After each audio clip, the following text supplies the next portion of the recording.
wabarakatuh. Saya Dini Indo Firawati. Selamat datang di channel saya, Dini Indo. Saya akan berbagi informasi di channel ini tentang kesehatan ibu dan anak serta kebidanan. Selamat menikmati videonya.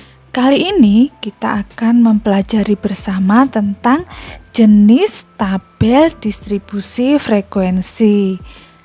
Apa saja jenis tabel distribusi frekuensi? Yang pertama adalah tabel distribusi frekuensi data tunggal atau ungrouped data. Yang kedua adalah tabel distribusi frekuensi data kelompok atau group data. Yang ketiga adalah tabel distribusi frekuensi kumulatif. Dan yang keempat adalah tabel distribusi frekuensi relatif atau persentase. Baiklah, mari kita pelajari satu persatu jenis dari tabel distribusi frekuensi.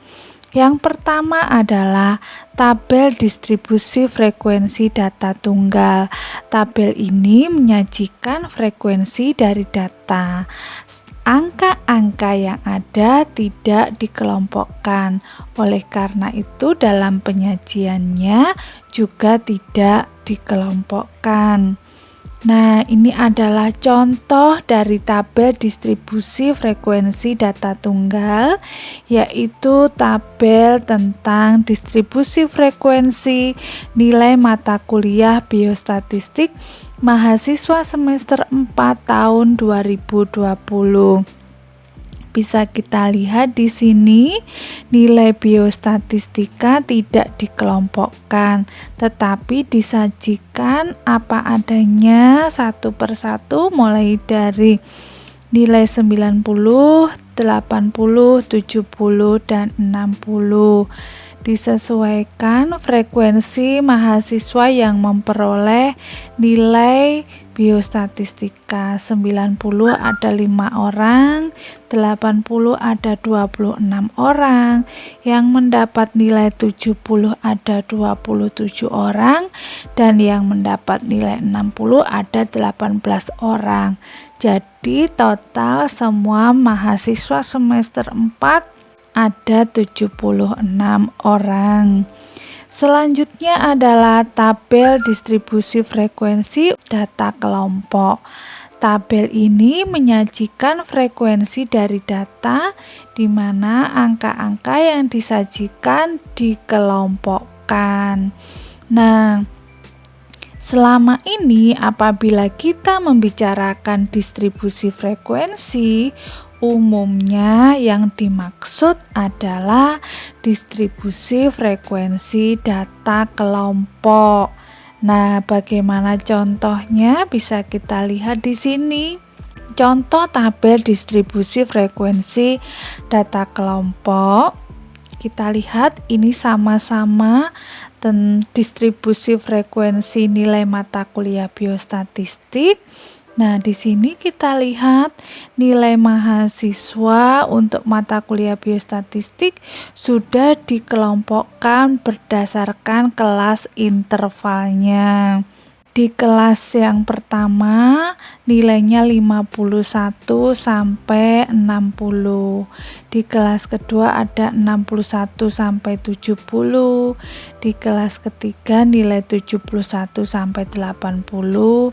Di kelas keempat nilai 81 sampai 90 dan di kelas yang kelima nilainya 91 sampai 100. Tabel ini berisi frekuensi dari masing-masing nilai sesuai dengan kelas intervalnya dan telah dihitung persentasenya. Nah, ini gambaran dari tabel distribusi frekuensi data kelompok di mana kelas intervalnya sudah dikelompokkan.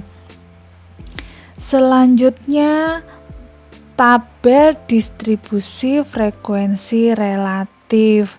Tabel ini menyajikan frekuensi dari data, dan frekuensi data yang disajikan bentuknya adalah persentase atau angka relatif.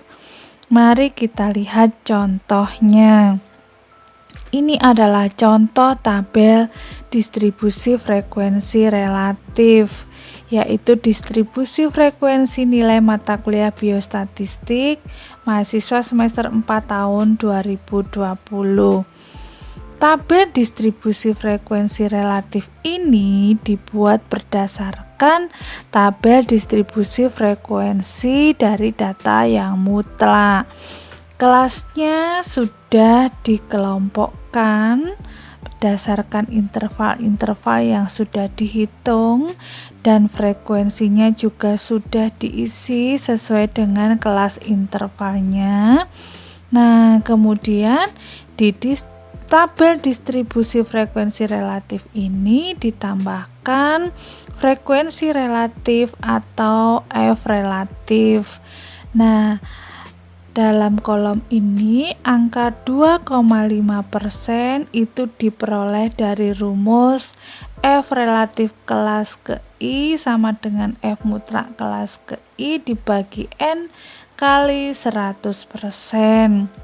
Contohnya adalah di kelas interval yang pertama, di interval 45 sampai 51, frekuensi mutlaknya adalah 1 dan frekuensi relatifnya adalah 2,5%. Itu berdasarkan hasil perhitungan sesuai rumus yang sudah kita jelaskan tadi. Frekuensi relatif kelas ke-1 sama dengan 1. 1 ini adalah frekuensi mutlak dibagi dengan N. N adalah jumlah mahasiswa sebanyak 40 orang kali 100%. Hasilnya adalah 2,5%. Nah, demikian pula dengan frekuensi relatif pada kelas-kelas interval selanjutnya. Cara menghitungnya sama berdasarkan dengan frekuensi mutlaknya. Oke, selanjutnya adalah tabel distribusi frekuensi kumulatif. Tabel ini menyajikan nilai frekuensi data yang diperoleh dengan cara menjumlahkan frekuensi demi frekuensi. Nah, tabel distribusi frekuensi kumulatif ini terdiri dari dua macam, yaitu tabel distribusi frekuensi kumulatif kurang dari dan tabel distribusi frekuensi kumulatif lebih dari. Sekarang kita akan pelajari contoh dari tabel distribusi frekuensi kumulatif kurang dari. Nah, untuk membuat tabel distribusi frekuensi kumulatif kurang dari, kita berdasarkan tabel distribusi frekuensi mutlak. Mari kita lihat bersama-sama ya. Nah, kita tuliskan di depan dari interval kelasnya adalah kata-kata kurang dari. Kita ambil batas paling bawah 45, kemudian berikutnya kurang dari 52, selanjutnya adalah kurang dari 59, kurang dari 66, kurang dari 73, dan kurang dari 80. Lalu kita tambahkan lagi kurang dari 87. Kita tambahkan 1 dari batas paling atas ya. Oke, selanjutnya bagaimana mengisi frekuensi kumulatifnya? Mari kita lihat, ini adalah kurang dari 45. Kita lihat di sini, jika kurang dari 45 tentu saja tidak ada ya. Karena ini kelasnya dimulai dari 45. Jadi frekuensi kumulatifnya adalah 0. Kemudian kurang dari 52. Kita lihat di sini yang kurang dari 52 adalah 1. Kita isi di frekuensi kumulatif 1. Untuk kurang dari 59, kita lihat untuk kurang dari 59 adalah 2 dan 1. 2 ditambah 1 jadi 3. Kemudian kurang dari 66 ya. Kurang dari 66 artinya 17 ditambah 2 ditambah 1. Hasilnya adalah 20. Kemudian kurang dari 73 yaitu 3 ditambah 17 ditambah 2 ditambah 1. Hasilnya adalah 23. Kemudian kurang dari 80 ini ya 10 ditambah 3 ditambah 17 tambah 2 tambah 11 hasilnya adalah 33. Kemudian yang terakhir kurang dari 87. Kalau kurang dari 87 ya semua ini berarti 40. Nah, itu tadi adalah contoh tabel distribusi frekuensi kumulatif kurang dari.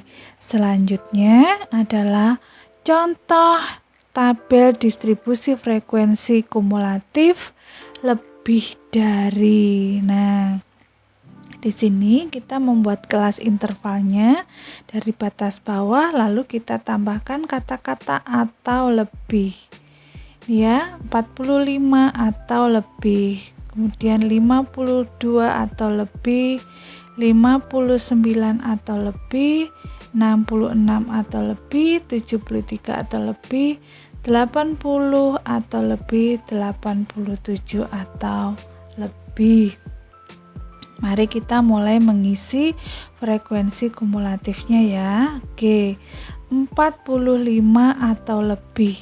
Yang lebih dari 45 ya tentu semua. Ada 40. Kemudian yang 52 atau lebih. Yang lebih dari 52 adalah 2 ditambah 17 ditambah 3 ditambah 10 ditambah 7. Hasilnya adalah 39. Kemudian 59 atau lebih. Yang lebih dari 59 berarti ada di sini. 17 ditambah 3 ditambah 10 ditambah 7.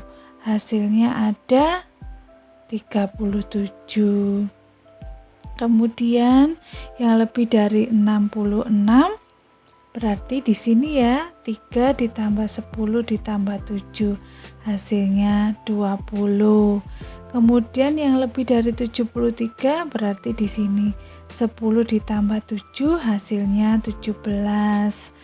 Kemudian yang lebih dari 80 ada 7. Dan lebih dari 87 tidak ada. Nah, saya kira saya sudah menjelaskan beberapa macam jenis dari tabel distribusi frekuensi. Semoga yang sudah saya sampaikan bermanfaat. Terima kasih sudah menonton video saya. Sampai jumpa di sesi selanjutnya. Terima kasih sudah menonton video saya. Jangan lupa like, komen, share, dan subscribe. Wassalamualaikum warahmatullahi wabarakatuh. See you.